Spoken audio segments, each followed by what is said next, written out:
Students, तो आज के इस वीडियो में हम करने जा रहे हैं 5वीं कक्षा के लिए पाठ्य पुस्तक गणित का जादू के चैप्टर नंबर 3 पर दी हुई ये एक्टिविटी।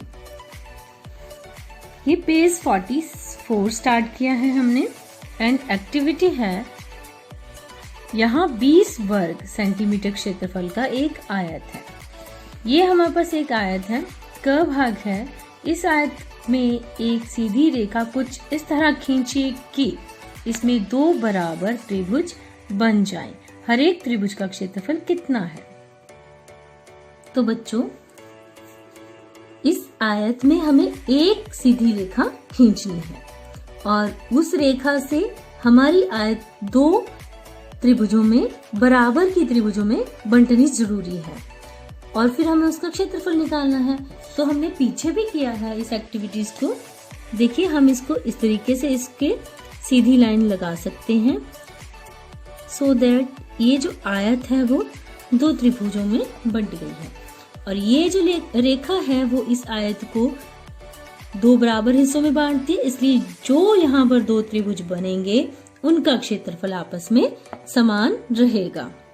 तो यहाँ हमें बताना है कि हर एक त्रिभुज का क्षेत्रफल कितना है। अब क्योंकि इस आयत में 20 वर्ग हैं, इसलिए इसका क्षेत्रफल 20 वर्ग सेंटीमीटर है। अब इसमें दो त्रिभुज बराबर बन रहे हैं। इट मींस हर एक त्रिभुज का क्षेत्रफल इस आयत का आधा क्षेत्रफल होगा। तो त्रिभुज हम इसको नाम दे देते हैं A, B, C और D। अब त्रिभुज A, B, C का क्षेत्रफल जो है वो आयत का आधा रहेगा। इसलिए हम लिखेंगे त्रिभुज ABC का क्षेत्रफल बराबर है आयत का क्षेत्रफल बटा 2 मीन्स 20/2 वर्ग सेंटीमीटर। तो 20 का आधा बराबर होगा 10 वर्ग सेंटीमीटर। 2 एकम 2, 2 10 20। अब अगली त्रिभुज हमारे पास बन रही है AC और D। अब इसका क्षेत्रफल अगेन आयत के क्षेत्रफल का आधा है। तो वी राइट हियर त्रिभुज ACD का क्षेत्रफल आयत का क्षेत्रफल भाग 2।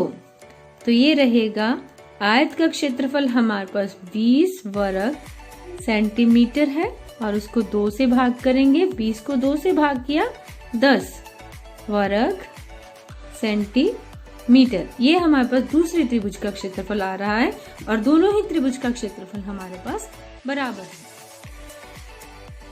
तो बच्चों, अब हमारे पास ख भाग है। एक सीधी रेखा खींचकर इस आयत को दो बराबर आयतों में बांटो। दी गई आयत है जो हमारे पास, उसको हमने दो बराबर आयतों में बांटना है और हर एक छोटी आयत का क्षेत्रफल भी ज्ञात करना है। अगर हमें इसको दो बराबर आयतों में बांटना है तो एक तो ये तरीका हो सकता है कि इसको हम यहाँ से बीच में से लाइन लगा दें तो ऊपर वाली और नीचे वाली आयत बराबर हो जाएगी। या फिर 1 2 3 4 5 वर्ग इधर, 1 2 3 4 5 ही वर्ग इधर होंगे, तब हमारे पास दो बराबर आयतें बन जाएंगी। तो हम यहाँ से इसको दो भागों में डिवाइड कर लेते हैं। अब एक आयत हमारे पास ये बन गई और दूसरी ये बन गई। A B E F एक और C D F E दूसरी आयत हमारे पास बन गई है। अब इनका क्षेत्रफल हम निकालते हैं। तो अब हम लिख सकते हैं आयत A B E F का क्षेत्रफल। हमने देखा कि जो हमने आयत बनाई उसमें पहली आयत में 1 2 3 4 5 वर्ग दो बार लिए गए तो 5 2 10 वर्ग थे। इसलिए इस आयत का क्षेत्रफल रहेगा 10 वर्ग सेंटीमीटर। तो हम लिखेंगे आयत A B E F का क्षेत्रफल 10 वर्ग सेंटीमीटर। तो इसी तरह जो हमने दूसरी आयत बनाई उसमें 1 2 3 4 5 और दो बार लिए गए हैं तो 5 2 10। तो आयत CDFE का क्षेत्रफल भी 10 वर्ग सेंटीमीटर है। इसका अर्थ ये हुआ कि जो हमने लाइन लगाई है उसने इस गिवन आयत को 2 इक्वल पार्ट्स में डिवाइड किया है और दोनों ही हमारी आयतों का क्षेत्रफल 10 वर्ग सेंटीमीटर आ रहा है। तो थर्ड पार्ट है ग। 2 सीधी रेखाएं खींचकर इस आयत को एक आयत और 2 बराबर त्रिभुज में बांटो। अब हमें एक लाइन ही ड्रॉ करनी है। अब हमें इस आयत में 2 लाइनें इस तरह से ड्रॉ करनी है कि एक हमारी आयत बन जाए और दूसरी लाइन ड्रॉ करने से हमारी जो लेफ्ट पार्ट है इस आयत का वो 2 त्रिभुजों में बंट जाए, लेकिन वो दोनों त्रिभुज भी हमारे बराबर होने चाहिए। तो देखते हैं। तो बच्चों इसको हम पहले एक लाइन लगाकर 2 आयतों में बांट लेते हैं। अब ये जो हमारा इस वाला भाग है आयत का, इसको हम इस तरीके से लाइन ड्रॉ करके 2 त्रिभुजों में बांट रहे हैं और जो दोनों ही त्रिभुज हमारे इक्वल होंगे, ये वाला और ये वाला, 2 त्रिभुज इक्वल होंगे और ये आयत है। अब हम आयत का क्षेत्रफल निकालते हैं। आयत ABCD मान लेते हैं, ABCD का क्षेत्रफल। तो इसका क्षेत्रफल निकालने के लिए हमें इसके अंदर बन रहे वर्गों की संख्या को निकालना पड़ेगा। 1 2 3 4 5 6 7 8 वर्ग हैं। तो इसका अर्थ ये हुआ कि हम लिख सकते हैं कि आयत ABCD का क्षेत्रफल है 8 वर्ग सेंटीमीटर। अब सेकंड पार्ट है इसका कि ये जो त्रिभुज बनाए हमने, हर एक त्रिभुज का क्षेत्रफल कितना है। अगर ये दोनों त्रिभुज इस गिवन आयत CDEF आयत का हाफ हैं, तो इसका क्षेत्रफल हो जाएगा इस आयत के क्षेत्रफल का आधा आधा। तो इसमें है वर्ग 1 2 3 4 5 6, 6 2 12, तो 12 वर्ग है यहाँ पर। इसलिए हर एक त्रिभुज में 6 वर्ग आ रहे हैं, क्योंकि इसमें आधे इसमें आधे। तो 12 में से 6 यहाँ पर, 12 में से 6 यहाँ पर। तो हम लिखेंगे हर एक त्रिभुज का क्षेत्रफल बराबर है 6 वर्ग सेंटीमीटर है। तो जो नेक्स्ट पेज पर हमारे पास ये कुछ आकृतियां बनी हैं। अब यहाँ ध्यान से देखें, हर एक आकृति में 5 वर्ग हैं, लेकिन सबकी तीनों की शेप्स अलग अलग हैं। तो इस तरीके से हमें 5 वर्गों की सहायता से तुम इस पेज पर जितनी आकृतियां बना सकते हो उन सभी को बनाइए अपने मन से, जितनी भी आप बना सकते हो। फिर यहाँ पर हम दिए गए क्वेश्चंस को सॉल्व करेंगे। बच्चों यहाँ हमने इस वर्ग वाले बॉक्स में, जहाँ पर हमें 3 आकृतियां पहले से दी हुई थी और हर एक आकृति हमने 5 वर्गों को मिलाकर बनानी थी, यहाँ पर हमारे पास कुल 13 आकृतियां बन चुकी हैं, जो कि आपस में सभी की सभी एक दूसरे से अलग अलग हैं। तो देखिए 3 तो हमें पहले से दी थी, चौथी आकृति हमने ये बनाई जिसमें हमने इस तरीके से बनाया। 5वीं आकृति हमने इंग्लिश लेटर T के रूप में बना दी। 6ठी आकृति हमारी ये है इंग्लिश लेटर Z के रूप में, और 7th हमारी ये है। 8th हमारी कंप्लीट L शेप्ड है। 9th हमारी ये है। 10th हमारी इंग्लिश लेटर C जैसी है। 11th आकृति हमारी प्लस के साइन के जैसी है। 12th आकृति हमारी ये है, और उसके बाद 13th आकृति हमारी ये है। इस तरीके से हमने यहाँ पर 13 आकृतियां बनाई है। आप इससे ज्यादा भी बना सकते हैं। तो बच्चों यहाँ पर हमें अभ्यास के लिए कुछ प्रश्न दिए गए हैं, जैसे कि क भाग है, तुम अलग अलग तरह की कितनी आकृतियां बना सकते हो। तो बच्चों हमने यहाँ पर अगर 13 आकृतियां बनाई हैं तो हम 13 लिखेंगे। अगर आपकी इससे ज्यादा बन रही है तो आप इससे ज्यादा भी लिख सकते हैं। ख भाग है, किस आकृति का परिमाप सबसे लंबा है, कितना लंबा है। अब जितनी भी आकृतियां हमने यहाँ पर बनाई है, हमें उसका परिमाप देखना है कि किसका परिमाप सबसे लंबा है। तो हमें पता है परिमाप लेते टाइम हम इसकी बाउंड्री को लेते हैं, बीच वाले भुजाओं को हम नहीं गिनते हैं। तो हर एक वर्ग की जो हर एक भुजा है वो 1 सेंटीमीटर है। तो हम अगर यहाँ से शुरू करते हैं तो 1 जमा 1 2 3 4 5 6 7 8 9 10 11 12, तो इसका हुआ 12 सेंटीमीटर। अगेन इसको देखते हैं, 1 यहाँ से स्टार्ट किया, 1 2 3 4 5 6 7 8 9 10 11 12, अगेन इसका भी 12 सेंटीमीटर हमारे पास आ रहा है। नेक्स्ट है ये वाली, इसका देखते हैं, यहाँ से गिनना शुरू किया क्योंकि हर एक वर्ग का किनारा जो है वो 1 सेंटीमीटर का है, तो जितने किनारे हमारे पास आ रहे हैं उनको हम काउंट करेंगे इस बाउंड्री में। तो 1 2 3 4 5 6 7 8 9 10 11 और ये 12। अगेन इसका भी जो परिमाप है वो 12 सेंटीमीटर आ रहा है। अब यहाँ देखते हैं, यहाँ से शुरू करेंगे, 1 2 3 4 5 6 7 8 9 10 11 12। तो इस वाली आकृति का भी 12 सेंटीमीटर आ रहा है। अब यहाँ देखते हैं, 1 2, यहाँ से शुरू किया हमने, 1 2 3 4 5 6 7 8 9 10, लेकिन इसका आ रहा है 10 सेंटीमीटर इस आकृति का, क्योंकि इसने जो है सबसे बाउंड्री में इसके वर्गों की संख्या जो है वो कम है, क्योंकि ये सारे वर्ग 4 के 4 इसने इकट्ठे लिए हैं, तो इसकी बाउंड्री जो है वो फैली हुई कम है। अगली आकृति हमारे पास ये है, तो यहाँ से स्टार्ट करते हैं, 1 2 3 4 5 6 7 8 9 10 11 और ये 12, तो इसका भी 12 सेंटीमीटर आ रहा है। नेक्स्ट ये वाली, 1 2 3 4 5 6 7 8 9 10 11 और ये 12, तो इस आकृति का भी हमारे पास 12 सेंटीमीटर ही आ रहा है। अगली आकृति हम यहाँ से स्टार्ट कर रहे हैं, 1 2 3 4 5 6 7 8 9 10 11 और ये फिर 12 सेंटीमीटर। अगली आकृति हम ये वाली लेते हैं, यहाँ से शुरू करेंगे, 1 2 3 4 5 6 7 8 9 10 11 12, ये इसका भी 12 सेंटीमीटर आ रहा है। इसका देख लेते हैं, 1 2 3 4 5 6 7 8 9 10 11 12, अगेन इसका भी 12 सेंटीमीटर आ रहा है परिमाप।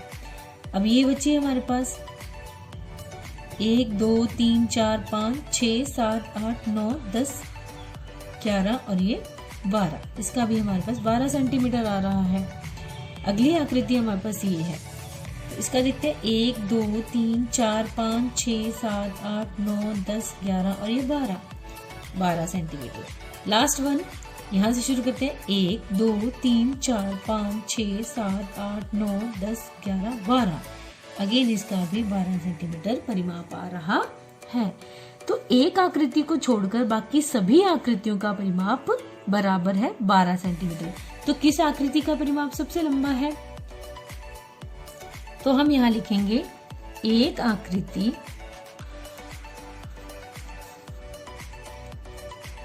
नंबर 7 को छोड़कर बाकी सभी आकृतियों का परिमाप बराबर है और यह 12 सेंटीमीटर है। तो इस तरीके से हमने इसको कंप्लीट किया कि बाकी सभी आकृतियों का परिमाप बराबर है और 12 सेंटीमीटर है ये। तो हम यहाँ भी फिल कर सकते हैं, कितना लंबा है? 12 सेंटीमीटर। ग भाग है, किस आकृति का परिमाप सबसे छोटा है, कितना छोटा है? अब ये तो हमने देख ही लिया कि आकृति नंबर 7 का परिमाप जो है वो सबसे छोटा है, ये वाली आकृति का। तो हम यहाँ लिख सकते हैं कि आकृति 7 का परिमाप सबसे छोटा है और कितना छोटा है वो? 10 सेंटीमीटर है वो, उसकी लंबाई 10 सेंटीमीटर है। तो यहाँ हम लिख सकते हैं ग भाग के लिए, आकृति 7 का परिमाप सबसे छोटा है। उसके बाद हमने लिख दिया और यह 10 सेंटीमीटर है। नेक्स्ट पार्ट इज घ पार्ट। आकृति का क्षेत्रफल कितना है? कौन सी आकृति? ये जो हमें गिवन आकृति है इसका हमें क्षेत्रफल निकालना है। तो हमें पता है जितने वर्गों की संख्या इसके अंदर होगी उतना ही इसका क्षेत्रफल होगा वर्ग सेंटीमीटर में। तो हम गिन सकते हैं 1 2 3 4 5, तो 5 वर्ग हैं इसके अंदर, तो इसका क्षेत्रफल होगा 5 वर्ग सेंटीमीटर। तो हम यहाँ लिख सकते हैं 5 वर्ग सेंटीमीटर। जो अब हमारे पास एक एक्टिविटी है जो कि एक गेम है। इसमें हमारे पास एक चेस बोर्ड दिया हुआ है और उस चेस बोर्ड पर हर एक प्लेयर 5 वर्गों से बनी हुई है आकृति डिफरेंट टाइप्स की रखेगा, इन वर्गों को कवर करेगा, और दूसरा प्लेयर जो है वो इस तरह से उस पे 5 वर्गों से बनी हुई आकृति को रखेगा कि जो पहले प्लेयर ने आकृति बनाई है वो ना ढके। और इस गेम में विनर वो वाला प्लेयर होगा जो लास्ट में अपनी आकृति इस बॉक्स में डालेगा। सो आइए लेट्स प्ले। तो अभी ये गेम मैं और सूर्यांश कर रहे हैं। सो ये पहला बॉक्स जो बना हुआ है ऑलरेडी, ये मान लो कि मैंने यहाँ पर लगा दिया। अब सूर्यांश की टर्न है।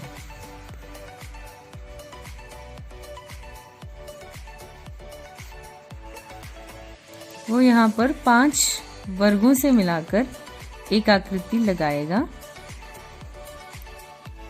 यस, उसने लगा दी है।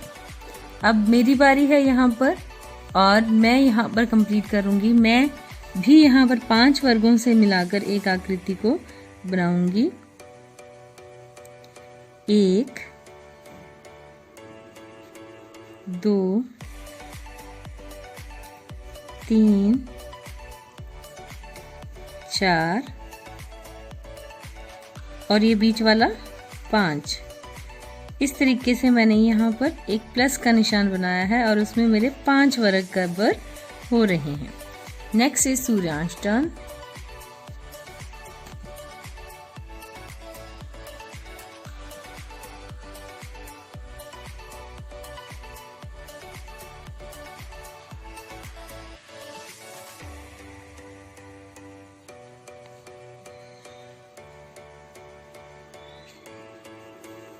तो अब ये सूर्यांश ने कंप्लीट कर दिया है। Now it's my turn. अब मैं कंप्लीट करने जा रही हूँ और मैं ले रही हूँ यहाँ से 1 2 3 4 और ये ऊपर को एक बचा हुआ box like this. Now it's Suryansh turn.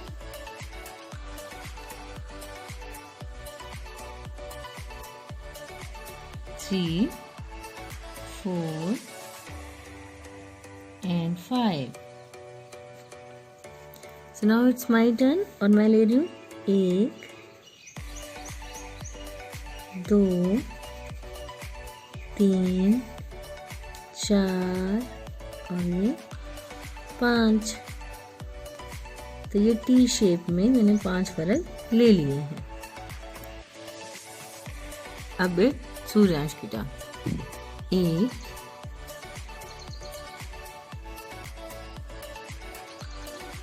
2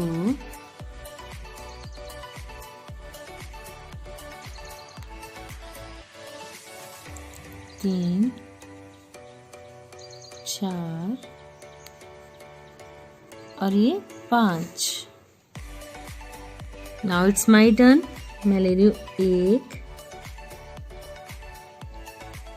2 3 4 और ये 5।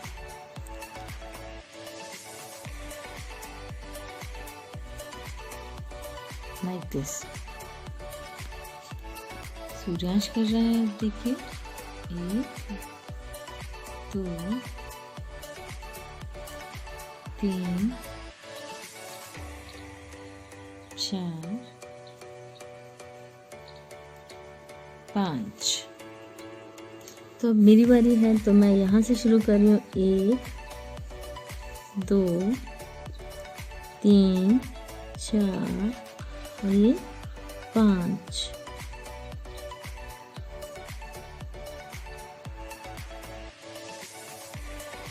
Like this. Now Suryansh turn और वो कर रहा है 1 2 3 4 and 5। इसके साथ ही हमारा ये स्क्वायर कंप्लीट भी हो गया है। तो Suryansh is the winner of the game. इस तरीके से बच्चों आप भी अपने दोस्तों के साथ, अपने भाई बहनों के साथ इस एक्टिविटी को करिए। बहुत ही इंजॉयफुल एक्टिविटी है और कलर्स के साथ हम करते हैं तो हमारे सारे स्किल्स इसमें इम्प्रूव होते हैं। So do it and I definitely think you will enjoy it. अब यहाँ पे हमें दिया गया है कि एक वर्ग का टुकड़ा लिया हमने, 3 सेंटीमीटर भुजा है इस वर्ग की, और फिर इस वर्ग की एक भुजा के बराबर हमने त्रिभुज बना ली। तो ये हमने त्रिभुज बना ली और इसको इसके साथ अटैच कर दिया। और फिर हमने क्या किया, इस वर्ग के अंदर की तरफ को भी एक त्रिभुज बनाई हमने, एक भुजा की तरफ को, फिर उसको हमने काट दिया। अब हमारे पास जो आकृति आई है वो इस तरीके की आई है। तो इस आकृति का क्षेत्रफल कितना होगा? देखिए बच्चों, जितनी ये त्रिभुज काटी गई उतनी इसके बाहर लगा दी गई। मीन्स अगर इस बाहर वाली त्रिभुज को हम यहाँ पर फिक्स करें तो अगेन ये हमारे पास एक वर्ग आ जाएगा। ऐसा वर्ग जिसकी एक जो भुजा है वो 3 सेंटीमीटर है। तो हमें इसका क्षेत्रफल निकालना है। इसका क्षेत्रफल रहेगा, तो हम लिख सकते हैं वर्ग की भुजा बराबर है 3 सेंटीमीटर और वर्ग का क्षेत्रफल बराबर है भुजा गुना भुजा। भुजा गुना भुजा का मतलब है 3 सेंटीमीटर गुना 3 सेंटीमीटर। अब 3 को 3 से गुणा किया 9, सेंटीमीटर को सेंटीमीटर से गुणा किया, सेंटीमीटर की पावर्स n की ऐड हो जाती है तो सेंटीमीटर स्क्वायर आ गया। तो 9 सेंटीमीटर स्क्वायर इसका क्षेत्रफल आ गया। तो बच्चों नेक्स्ट पार्ट हमारे पास है, यहाँ कुछ टाइल्स के डिजाइन दिए गए हैं। अब हमसे पूछा गया है कि इनमें से कौन सी टाइल ऐसी है जो बिना जगह छोड़े फर्श को कंप्लीट करेगी। तो देखिए बच्चों, जब हम एक आकृति जैसी दूसरी टाइल लगाएंगे तो इसका बाहर को हिस्सा निकला है तो इधर से भी बाहर निकला है, तो इट मीन्स वो ऐसे ही शेप में आएगी। जब उसको यहाँ से जोड़ा जाएगा तो वो इस तरीके से शेप बनाएगी लाइक दिस। तो वो यहाँ से खाली स्पेस छोड़ देगी, यहाँ से तो टच करेगी लेकिन यहाँ जो है वो खाली जगह छोड़ देगी। और जब यहाँ बीच के साथ उसको इसके जैसी आकृति मिलाएंगे तो देखिए ये वर्ग बन रहा है, वर्ग के भी सिर्फ ये वाला स्पेस खाली छूट रहा है और बाहर ये वाला एक्स्ट्रा है। लेकिन जब दूसरी लाएंगे तो वो भी इसके साथ ऐसे ही अटैच होगी इधर से और इधर से, और ये वाला जगह जो है वो खाली छूट जाएगी। अब देखिए सी पार्ट में जितना भाग अंदर खाली है उतना इस तरफ से भी बाहर को है। तो जब हम उसको लगाएंगे तो वो ये वाला भाग जो है दूसरी टाइल का इसको फिल कर लेगा और इस तरीके से आ जाएगी और यहाँ से फिर छूटेगा तो वो दूसरी टाइल इसको कवर कर लेगी। तो इट मीन्स ये वाली जो आकृति है टाइल की ये फर्श को बिना खाली जगह छोड़े कवर करेगी। अब देखते हैं डी भाग को। अब देखिए डी भाग में क्या है कि ये जितना अंदर खाली है उतना एक तरफ से बाहर को भी है। तो जब दूसरी टाइल आएगी तो वो इसको फिल कर लेगी। अब जितना ये खाली है उतना ये बाहर को भी है। तो जब दूसरी टाइल इधर से आएगी तो वो भी फिल कर लेगी और ये वाला बाहर को है तो ये अंदर से उसमें अटैच हो जाएगी। तो इट मीन्स कि जब दूसरी टाइल आएगी तो वो इस तरीके से बनी होगी और वो इस तरीके से इसको कवर कर लेगी। तो इट मीन्स सी और डी पार्ट जो है वो हमारे बिना खाली जगह छोड़े फर्श को कंप्लीट करेंगे। तो नेक्स्ट पार्ट है कि अपनी कॉपी पर अलग अलग डिजाइन। बच्चों इस तरीके से आप अपनी मर्जी से पेपर पर नई नई टाइल्स के डिजाइन बनाइए, उनमें कलर करिए और ऐसी टाइल्स बनाइए जो एक दूसरे के साथ अटैच हो जाती हो, बिल्कुल खाली स्पेस ना छोड़ती हो और इन एक्टिविटीज को एंजॉय कीजिए। तो इसी के साथ हमारा ये चैप्टर कंप्लीट हो गया। अब नेक्स्ट चैप्टर हम करेंगे कि ये तो था हमने वर्गों की हेल्प से किया कि क्षेत्रफल और परिमाप को कैसे निकालते हैं, लेकिन ये हमें समझने के लिए बहुत अच्छा है बट टाइम बहुत लगता है। तो नेक्स्ट चैप्टर हम करेंगे कि कैसे हम बहुत कम टाइम में किसी भी आकृति का क्षेत्रफल और परिमाप निकाल सके। Thank you for watching.